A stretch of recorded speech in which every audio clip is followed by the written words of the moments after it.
Hey Sketchy friends, so in today's video I really want to show you this kind of quick, loose, sketchy style of how to capture a rocky coastline. So I did this when we were on holiday a few weeks ago with my family came over from the UK to visit, and we went to the western coast of South Africa, and we've got this beautiful kind of wild kind of moor bushland sort of in front of us and these rocks in the sea.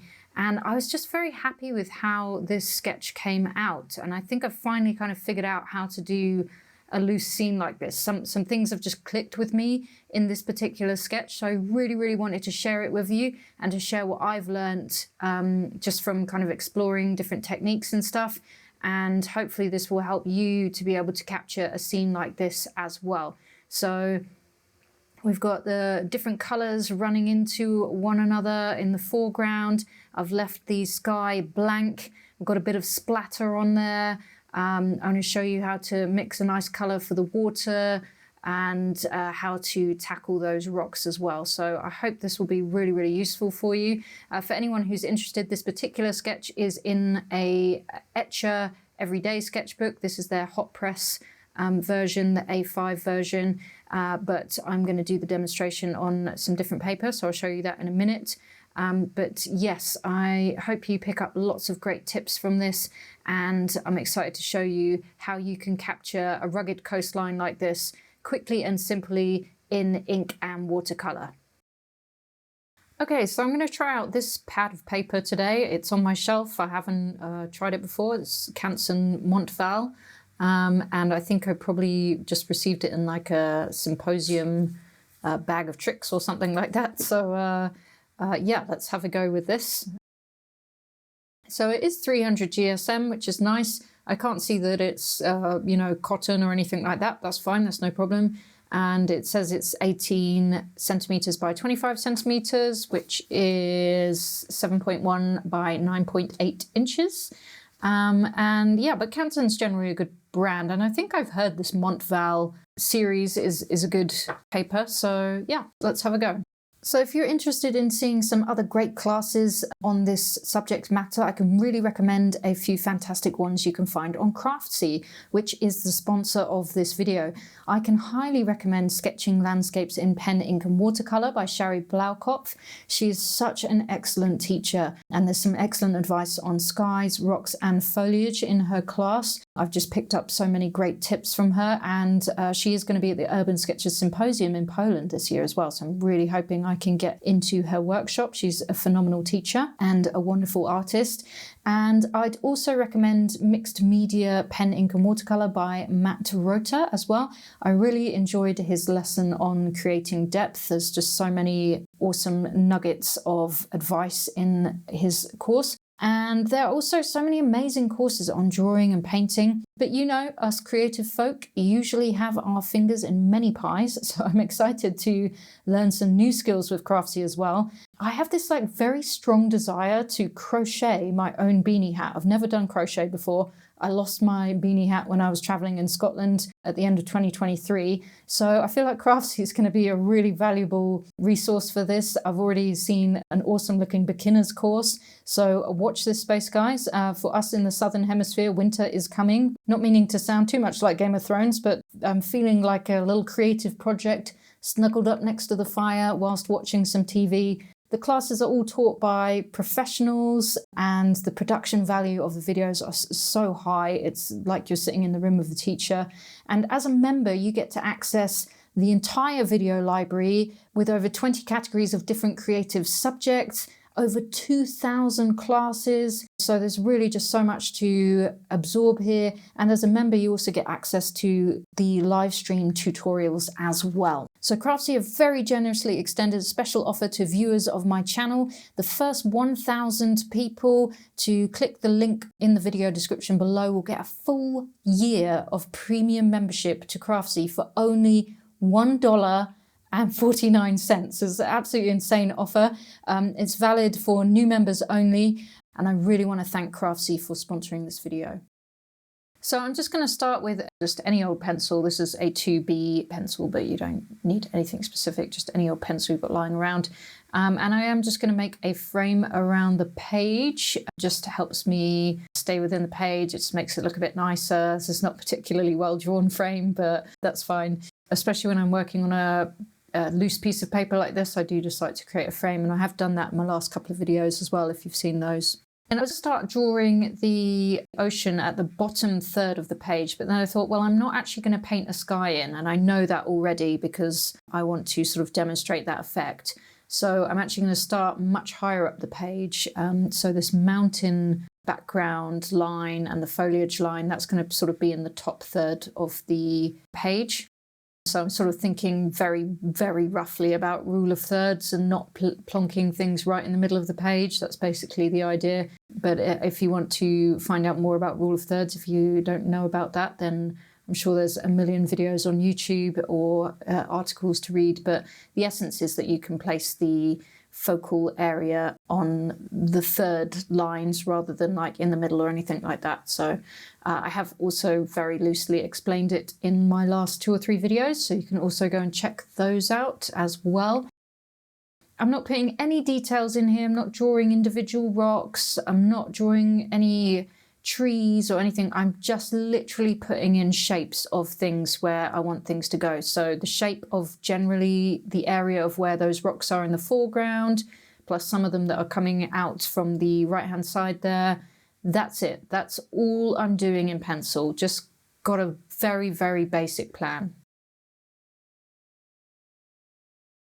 So now I'm using my fountain pen. You do not need to use a fountain pen. You can use just a normal fine liner or any pen that is waterproof. That is extremely important. So any pen.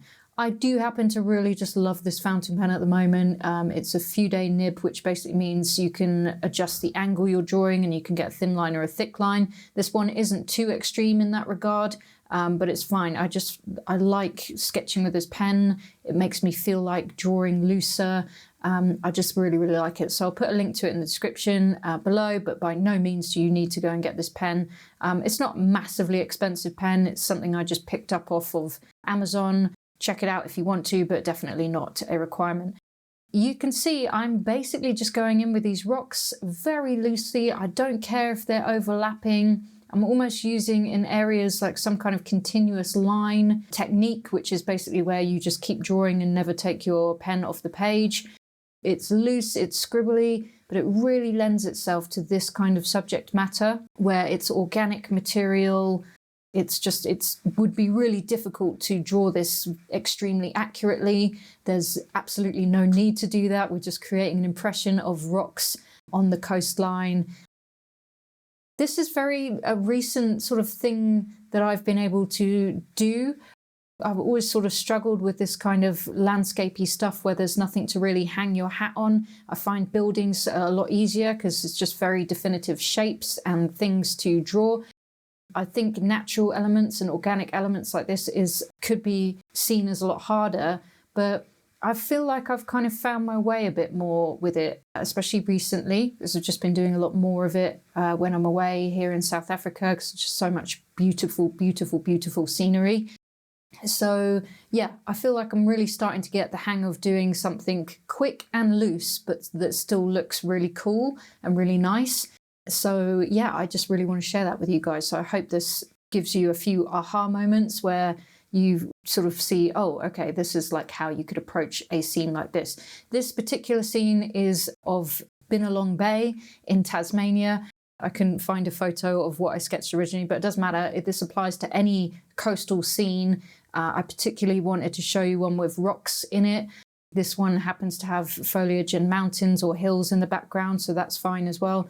I really just wanted to show you how I approach rocks, because I know people, including myself, find the concept of drawing rocks quite tricky. But again, I found this like just very loose, easy way of doing it. So this is kind of my current strategy on how to do something like this.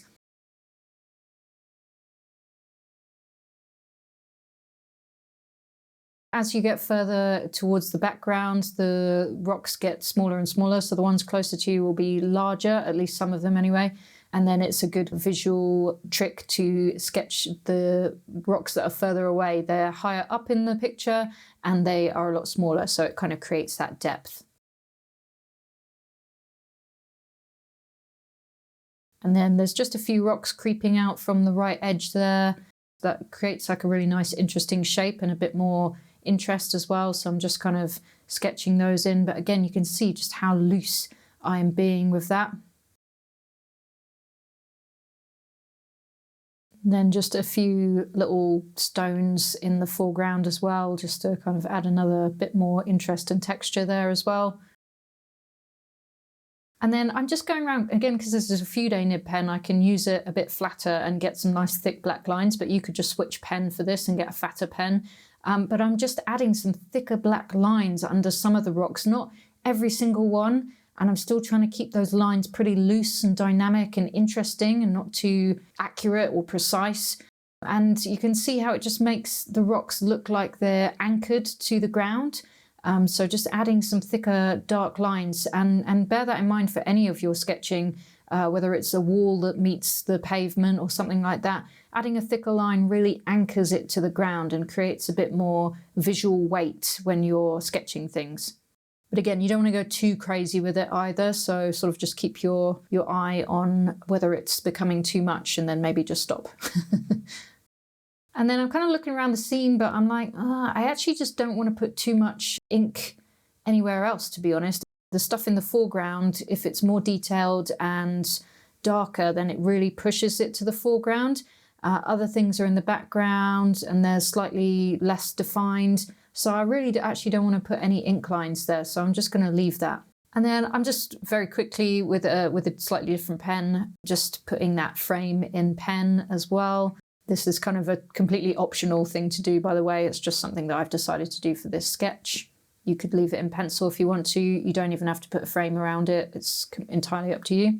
If you remember the one that I did in my sketchbook, I didn't put a frame around that. I don't tend to in a sketchbook. For some reason, when I work on loose sheets, I just like to put another edge like inside the edge of the paper. And then with that same pen that I did the frame with, again, the pen's irrelevant. It's just a waterproof pen. I just decided to put a little bit of the edge of the tree tops in there, just to put a few little marks. Again, completely optional, up to you. I just felt like doing that. Okay, so I realized that actually often I do these videos, but I don't really mention what colors I've got in my set. This changes, by the way. So at the moment, this is what I have. Mainly Rosa Gallery colors, but I do have a Daniel Smith Serpentine Green there, which I'm quite enjoying at the moment. Another Rosa color, and then the last one there is a Daniel Smith Moonglow, which I love. Really, really love that color. But I've also got this Daniel Smith, I think it's Deep Gold, and then this Buff Titanium, which I don't really ever use, but I really like that Daniel Smith Deep Gold, if that's the correct color. My friend gave me a little squeeze of that. And this is just a little homemade watercolor set in a tin that used to belong to my father-in-law, who unfortunately I never met. He died before I kind of came on the scene. But I just loved this tin. I loved that it belonged to him, and it's obviously got his handwriting on it. So I decided to make a watercolor set from it. I do have a video on how I went about that. If you would like to check it out, I'll link it up in the corner. I'm just going to use my normal brush, which is a number 10 round. It's an Escoda brush. I like to use a big-ish brush for as much of a picture as I can before I then move to a smaller brush if I need to. So this is just the yellow ochre. I'm using it quite watery. Yellow ochre can be quite opaque for some brands, so but the Rosa one's quite nice, but if you use it a bit too heavily, it can be quite overwhelming. But I'm just using it in a watery kind of way. Any kind of yellowy, goldy color like you have like this will do the job. This is just the colors I have. And as I mentioned, I change what colors I use every now and again, just depending on what I feel like, or if I'm messing around with different brands or that kind of thing. So, but this is just what I'm using at the moment.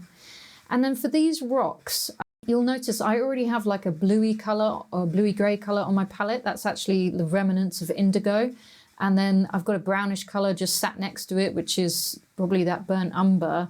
And they're just there on my palette. So I'm just kind of using them because they're there. And I think that's something that I picked up that's okay to do, because, you know, sometimes you feel like you need permission from people.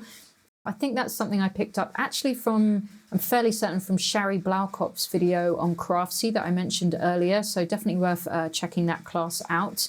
Do you remember you've got that special offer from Craftsy to join?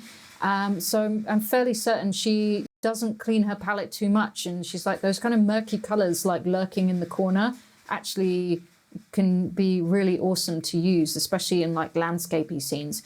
Now in this reference picture, there is like this orangey red kind of lichen on top of the rocks, and that's something that's very specific to this area, Binalong Bay in Tasmania. It's something that's very iconic, so I did kind of want to try and get that in, and I found that this Daniel Smith deep gold color is really beautiful for that. Do notice when I was touching those the browns and the indigo together in the rocks, I'm touching the colors next to each other so that they kind of merge on the page.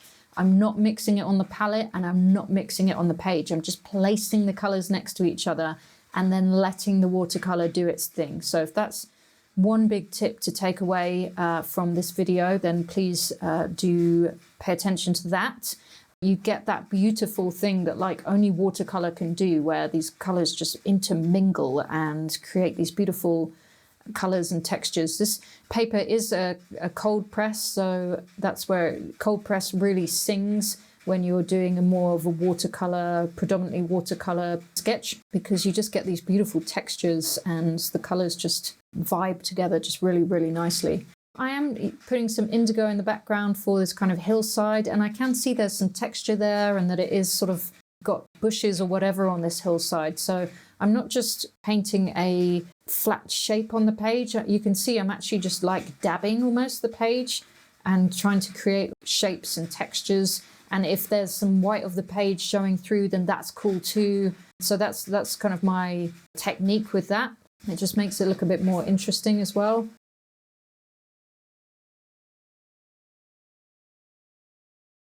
And then I'm going to move down to the foliage in front. I don't mind if this green sort of merges a little bit with that indigo, but I am going to be trying to be careful so that it doesn't mix too much. You could also wait for the blue to dry if you prefer.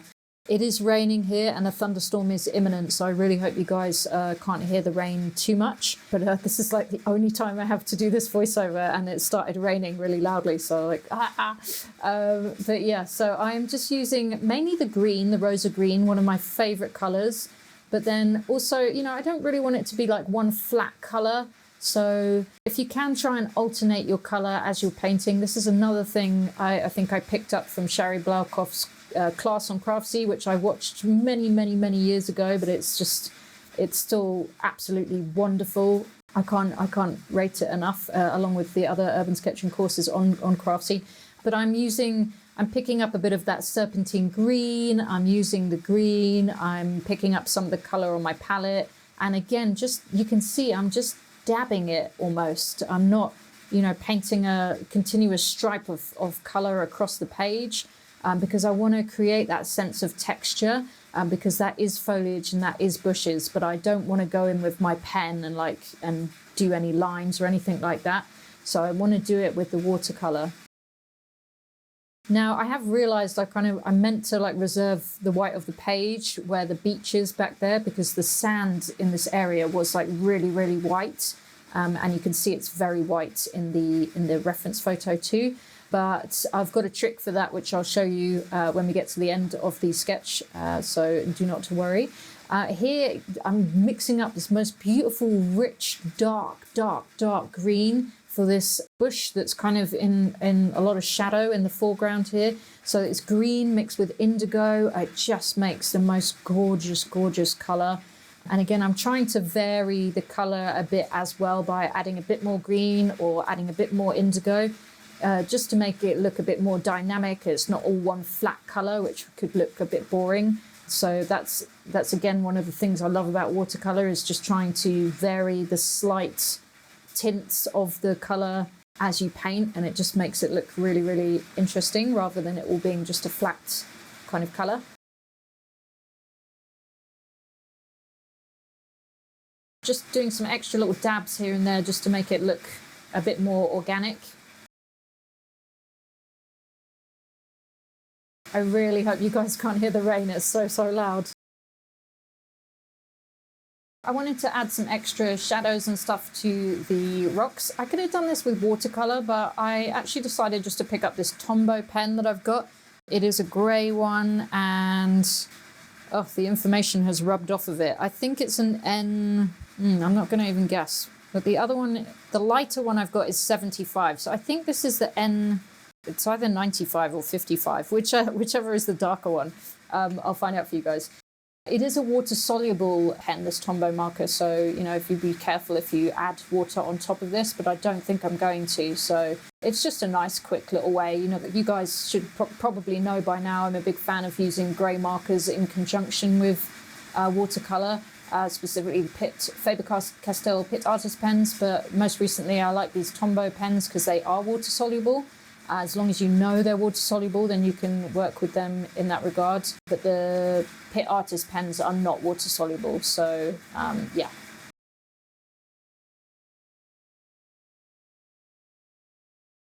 So unfortunately, despite my best laid plans, I forgot to press record when I painted the water in this scene, but that's fine. I'm going to show you on a separate piece of paper what I did. So anyway, I've got a separate piece of paper, and I'm a real big fan of making ocean colours with blue, green and brown. So in my case, I'm using ultramarine, green, rosa green, that's what it's called, and burnt umber. But see what colours you've got in your set. I think an ultramarine or a cobalt blue is a good blue to use. Maybe a sap green or a hooker's green, if you've got that in your set, and then a brown, something maybe like a burnt umber. And just play around with those combinations and see what you can get. In this particular scene in Binalong Bay, the ocean is very turquoise, and you can kind of see a hint of that in the reference photo just at the back there. So it's like white sand and turquoise water. It's almost really Caribbean in a way. But then it eases back into like what you consider maybe a more normal ocean colour. And I think it definitely leans more towards the blue in this case. If we were in the UK, it might lean more towards green or brown. But in this particular location, it's definitely got a bit more of the blue in it. So, and again, as I go, I can adjust the colour so it gets a bit darker towards the foreground. Practice this on a separate piece of paper, but I really enjoy creating ocean colours with those three colours, blue, green and brown. And also make sure you leave some gaps as you're painting the water. So leave some gaps of white, because then it looks like the light is hitting it.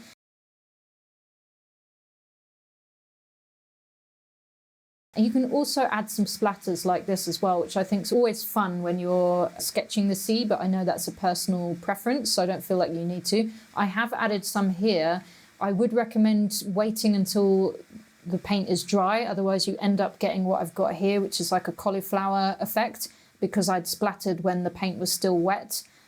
So I would recommend doing it once your water is dry on the page. So hopefully you guys got the gist of that, and that you didn't miss anything. Sorry for not pressing record there, but I think this explains it nicely. So do use your colours and get a piece of paper and have some fun and do some swatches and see what kind of colours you can come up with.